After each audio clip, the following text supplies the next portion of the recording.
Thanks for joining us for this episode. And I do want to remind you to make sure that you are following us on Apple Podcast, Spotify, or wherever you may listen to podcasts.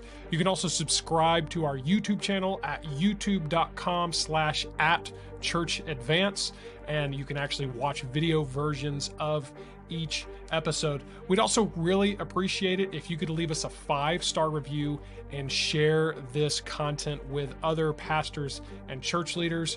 We want to help as many of these folks as we can. And so we'd really appreciate you sharing this episode with your friends. Well, thanks again for joining us as we begin today's episode and continue to advance a reformation of fellowship, partnership, and gospel hope amongst Bible-believing pastors and churches. This is Church Advance with Bryan Sams.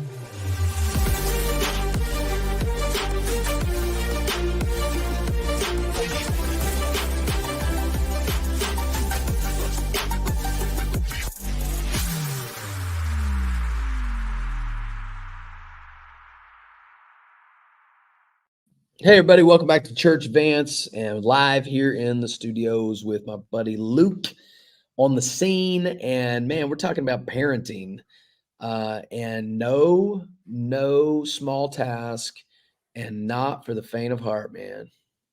Yeah. So we kind of in the last episode had a little bit of an introduction. It was kind of wound up being a long runway to the main content, which we're going to get into today. But I will say, I think that is a great prerequisite to this conversation. It kind of lays a foundation, sets the groundwork. And so make sure you catch that episode. But yeah, Bryan, I think today we're going to dive right in. This is where I just am going to do a lot more listening because I've only got the one child. You've got 5. And so today we are talking specifically, we're going to start the conversation about raising 5 kids. Any introductory comments on that before we get into the main? Yeah, man. I mean, I would just say the first conversation was just philosophical. These are some of the purposes for which we are parenting. This is now a practical session on have multiple kids. Frankly, it could be 2, 3, 4, 5. My case is 5. But anytime you got multiple kids going on, you should consider some of these principles. I would say number 2. I mentioned this before, but I mean, I don't feel like we have this at all. I'm just sharing experience here. Some of the things that we are doing. And I find as this relates to me and my wife, it's super important that we keep our marriage the forefront of all this. And because if we're not, in good harmony and just just enjoying the best of our relationship for one reason or the other, maybe we're too tired or, whatever might be happening that throws us off. We've got to be synced on this. And I think that helps a ton. Obviously, when you guys are on the same page and you're in it together, and keeping your relationship first. And then some of these things are just things we have agreed to in terms of our own personal walk with God and our experience and what we have seen work or not work with our kids. So these are 10 tips, and some are a little more philosophical, practical, but some of them are fun. But let's get it going, man. There's 10 tips. I think we're going to do 5 of them in this episode, 5 next episode. All right. Yeah. So let's get rolling. The first of these 10 is each kid is unique and special to God, and they should be treated as such. Yeah. I mean, that is just fundamental to any relationship, any human interaction. Every single person is unique and special, created in the image of God, and should be treated individually. Goes back to something we said last time about the kind of the cookie cutter mentality. Not every kid is the same. And this now they all have a sinful nature. There are things that are similar, but they're not all the same. Like writing a book about raising boys. Well, not every boy is exactly the same. I've got my brother-in-law, he's got 3 boys. I have 3 boys. And 2 of his boys love to hunt and fish. They're all into it. Kind of rambunctious, that kind of thing. Their 3rd boy, which is their middle child, is not like the other guys at all. He's more chill and, He's more like the gamer type or whatever. But they're all great kids. It's just, this would be like Luke saying, all my boys are going to play baseball. All my Mm, boys are going to be musicians. All my boys are going to, love to hunt fish. I would love for all my boys to want to fish. And so far, so good. But I have to treat them individually. And each kid has their own personality. Each kid has the God given bent. I believe Proverbs 20, verse 6 talks about the way in which they should go, so to speak, and or according to his way. Every kid has different experiences. Every kid has different emotions. Every kid has interests, and every kid has um, needs to be treated like the valuable and special person that they are. In our case, we even have other unique individual issues where, I mean, frankly, there's 4 adoptions out of our 5. 3 of our adopted kids are Hispanic, and they are siblings, and they're even half siblings. So some of them have the same dad, and one of them doesn't. As far as I know, same biological father. I'm their dad. yeah. Uh, and then our oldest daughter is African American. She's um, you know, her background physiologically is just different. And then we have Brent. Brent's our biological son, and he's the one that looks like us, and he's the one that you can see my eyes in him. You can see Angie's features in him. It's really different, and so we had 2 kids come to us after being basically mistreated for the first couple years of their life, and then you've got the other ones that grew up under our roof the whole time. It's just every kid is different. Hmm. You must understand that if you're going to love and care for your kids well. I've got some kids that like to snuggle. I've got others that don't. I've got some kids that need to be maybe more firmly spoken to. So, like my oldest daughter, she's not one that would give in easily, if you will. So sometimes I'd have to be more firm with her, not crazy, but firm. Whereas if I was that firm with one of my boys, like Brent, he's just going to melt down and fall apart. One kid might need more stern discipline because they're not getting it, whereas the other may just need a talk because that's all they need to have God arrest their attention. That's all I'm saying. I'm saying no matter what category we're talking in, every kid you have, and every human for that matter, is unique. In fact, First Thessalonians 5 tells us that we do deal with people according to their God-given bent or their self-induced bent, whatever it is. I mean, patient to certain people, strong with these people. It talks about the different types of people that you will encounter in ministry and parenting in this case. And you should adjust the way that you talk to discipline, teach, and instruct people according to their particular way God's made them. Yes, and like you said, take parenting out of it. Everybody is uniquely made by God, and you have to. Again, we kind of go back to the conversation we had in the last episode.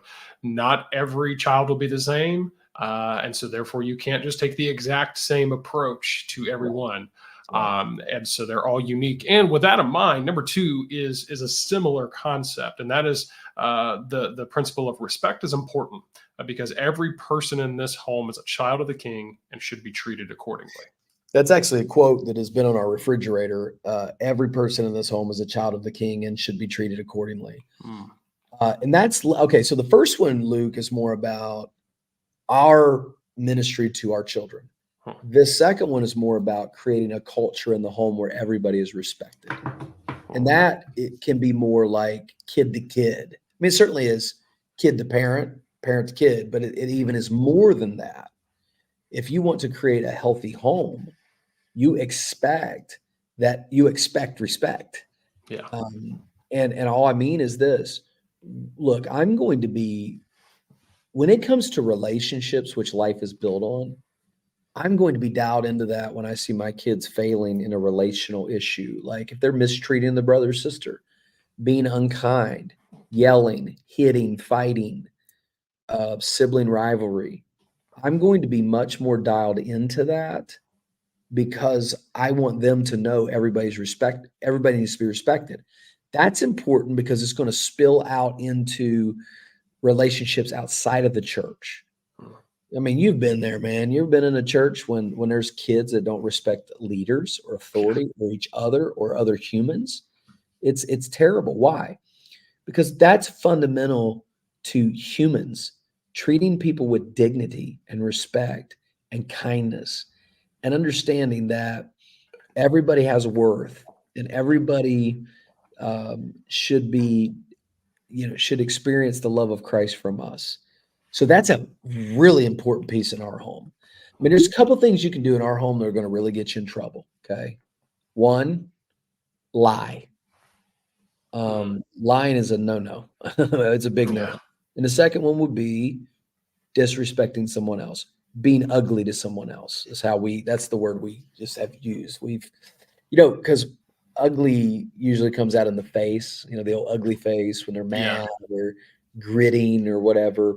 So it's just a word that we've used in our family, and you will quickly get in trouble in the Sam's family if you lie or if you're unkind to someone else, Mm. because your brother or your sister is a child of the king, and you wouldn't treat a king's kid that way.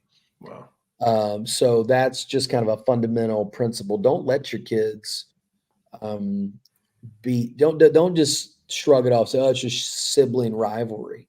No, it's not. It's wrong. Hmm. Um, and you might not be able to stop it altogether, but you can sure coach it and work on it and point it out and put scripture to it, and certainly appropriate punishments when necessary when it's just not being upheld. So that's a big deal, man, right there. Yeah, and I like how with that is the emphasis on the dignity of just humanity and of being like I said, a child of the King, a child of God. You are a person, and your siblings and your parents Mm. are people as well, which is why you need to respect them. Because I think so many times, just in general in parenting, you can say, "Hey, behave this way or do this," and when you don't have a good why, it doesn't really take effect. So yeah, taking the time to explain to your child that, yeah, hey, other people, yourself included, deserve respect because they are, again, a human being. I think that's really Yeah, powerful. James 3 talks about this one, talks about how you use your words with people, right? It talks Hmm. about uh, with it, our tongue, this is James 3:9, we bless God and we curse men who have been made in the similitude of God. So it's an argument that James makes about how you speak about people. Hmm. This person is made in the image of God. So don't speak down, don't curse something that God created. So it's just a foundational principle of how we treat it. So it's why murder's a sin. It's why stealing is a sin, Hmm. because you're not loving your neighbor as yourself. Jesus said that loving your neighbor as yourself is only second to loving God with all your heart, soul, and mind. Yeah. Those are the philosophical reasons why we expect respect. Yeah. And so good there again, not just, it's just such a great perspective on, again, laws and rules and in general is understanding that it is for the betterment of the others in my life. And so Yeah. that is again, really powerful. All right. So number 3 is realizing that the most important work you will ever do is within the walls of your own home. That is actually painted in our house Mm. on a wall as a reminder to us that the most important things we are doing are here. And I mean, I'm in ministry, man. I'm a preacher. I am a pastor. I am a Bible teacher. I invest in college students. I got a lot of what I would consider to be important work to do.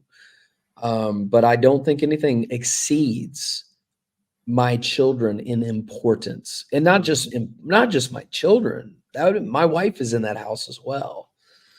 So, man, this is real practical for me, Luke.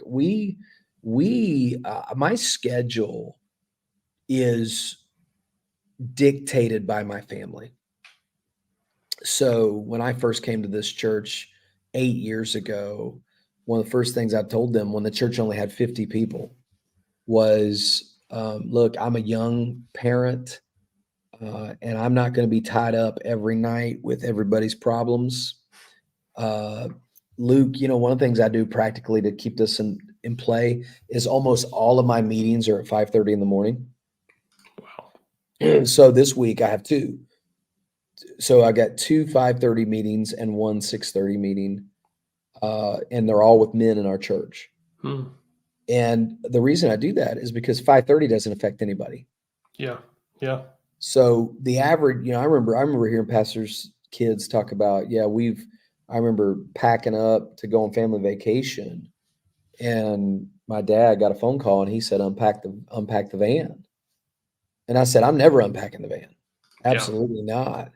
So I think we do you believe that? Do you believe it's the most important thing? How does that look in your are you willing to say, I'm not going to be gone 4 nights a week?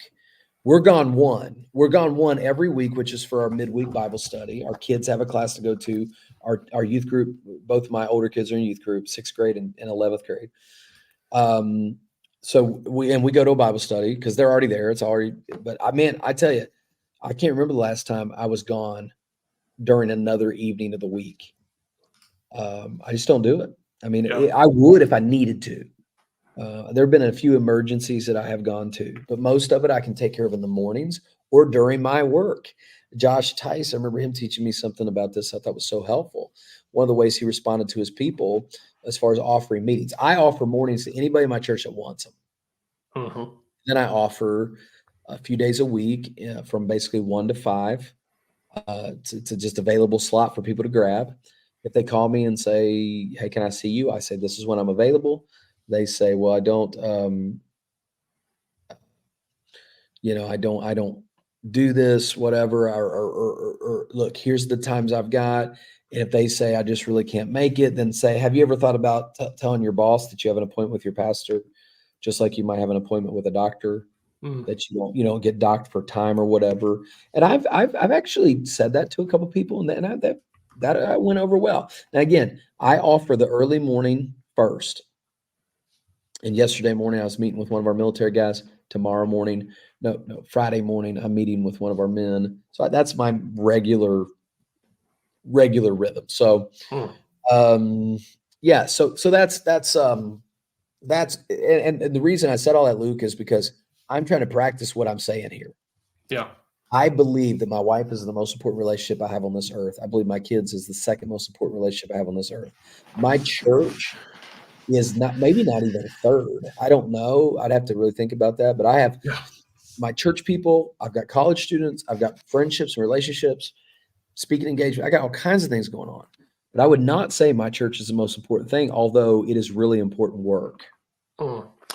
Yeah, and this is really important for pastors and church leaders in particular to hear because being someone who has, worked on a church staff, it is astounding how quickly your evenings in particular get eaten up Yeah. by, like you said, different, whether it's a midweek Bible study or if it's some sort of, other type of, and especially these churches out there that are just got all kinds of events and activities and programs. I look at some people that I know in that world, and I am either admirable at the fact that they're able to maintain some type of seemingly healthy relationship with their spouse and kids, or I'm actually kind of skeptical and doubtful, and I go, I wonder how things are there, because it Yeah. seems like you're always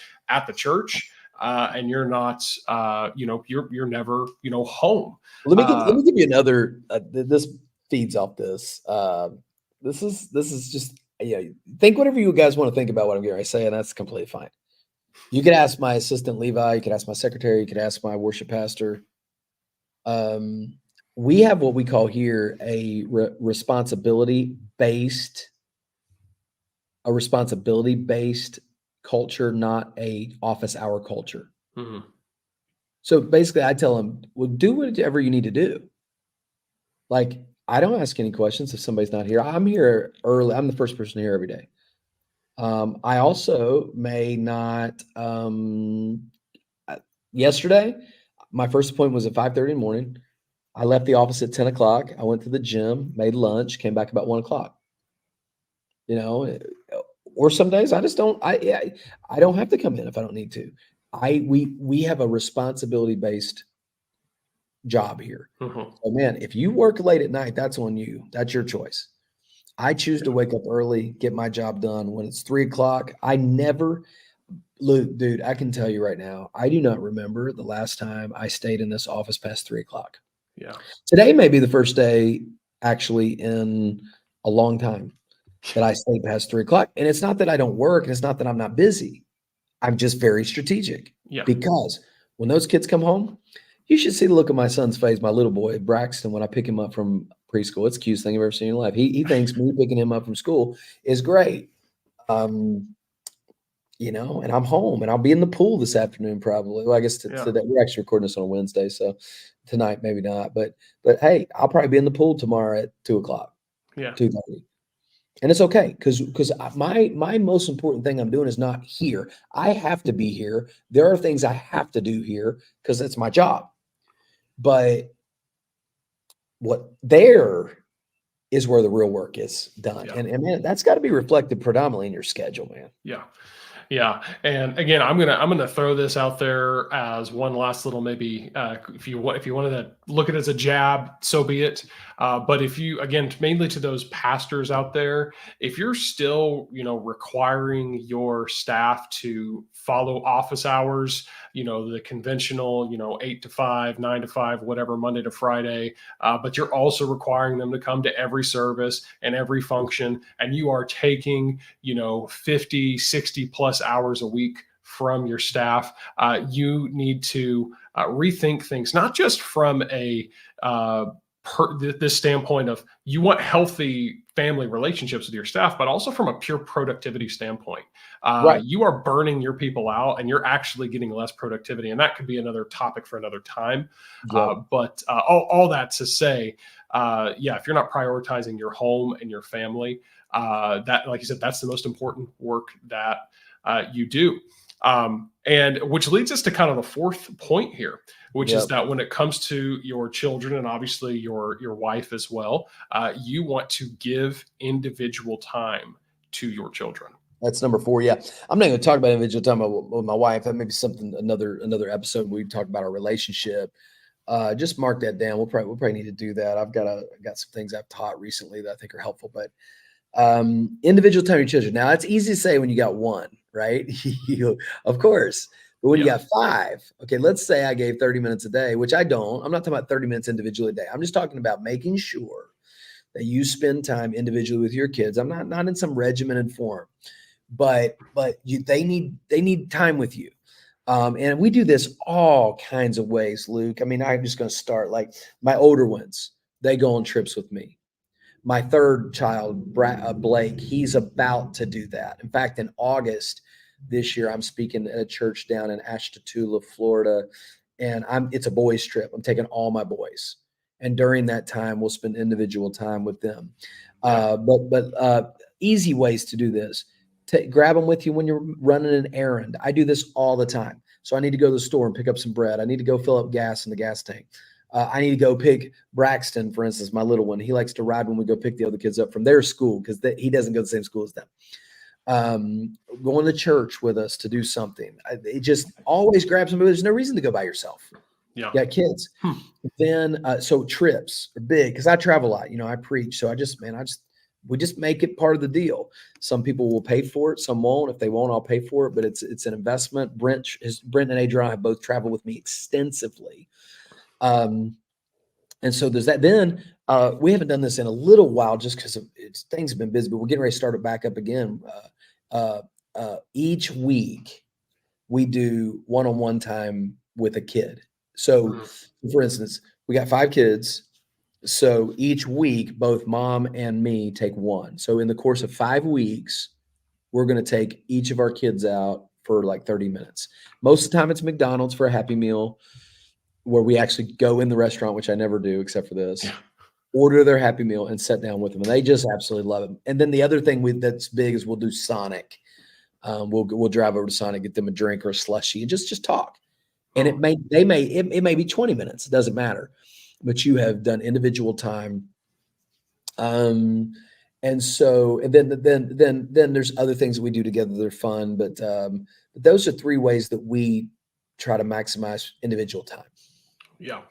And again, I will say raising one, not five, but yeah, giving time to your children like that. It seems like something that if you're not careful, you think you're doing it, but if you're not intentional about it, you're actually not doing it as much as you may believe. I totally agree. And Angie's the one that instilled that one-on-one time. And just the other day, my middle son Blake asked me about one-on-one time because we had, again, Angie started working to get the church and just got crazy.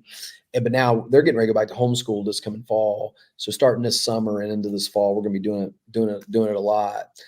Individual time, and I think just even more broadly, Luke, just time. Spend time with your kids.